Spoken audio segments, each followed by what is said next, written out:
Join me as I dive deep into Dinah's shocking story in Genesis 34 and try to uncover all the hidden truths behind it. Dinah, the daughter of Jacob, is a figure often overlooked in biblical history, but her story is one that still resonates with us today.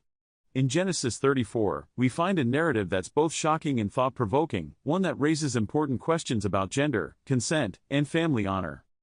One of the central issues surrounding Dinah's story is the theme of gender.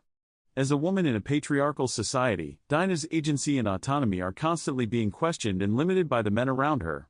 Her father, Jacob, is often more concerned with maintaining his family's reputation than with protecting his daughter's well-being.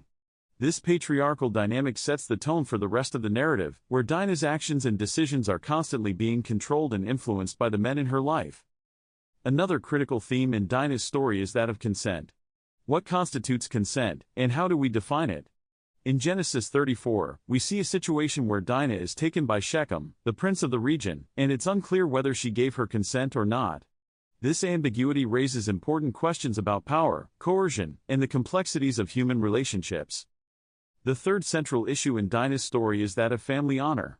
In ancient cultures, family reputation was everything, and any stain on that reputation could have severe consequences. Dinah's actions, and those of her brothers, are motivated by a desire to protect their family's honor, even if it means taking drastic measures. But at what cost? As we delve into the narrative of Genesis 34, we see Dinah, a young woman, venturing out into the city, seemingly unaware of the dangers that await her. Shechem, the prince, takes her, and then we're introduced to Dinah's brothers, who are determined to take revenge. The story takes a dark turn as Simeon and Levi, Dinah's brothers, concoct a plan to destroy the city and kill every male in it. The violence and bloodshed that follow are a stark reminder of the brutal realities of ancient times.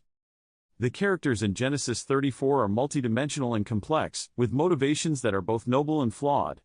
Shechem, the prince, is often portrayed as a villain, but was he truly malicious, or was he simply following his desires? Dinah's brothers, Simeon and Levi, are consumed by a desire for revenge, but were they justified in their actions, or did they cross a moral boundary? The events that unfold in Genesis 34 are both shocking and disturbing. The violence, the bloodshed, and the destruction of an entire city leave us with more questions than answers. But it's in these moments of moral complexity that we're forced to confront our own values and beliefs. What would we do in their shoes? Would we take revenge, or would we seek justice through other means? One of the most pivotal moments in Dinah's story is when her brothers take revenge on the city. It's a moment that's both heartbreaking and thought-provoking. We're forced to confront the emotional and moral complexities of their actions, and we're left wondering whether justice was truly served. In the end, Dinah's story raises important questions about justice, violence, and women's rights. In a world where women are still fighting for their voices to be heard, Dinah's narrative serves as a powerful reminder of the importance of listening to and amplifying women's stories. Thanks for joining me on this journey into Dinah's shocking story in Genesis 34.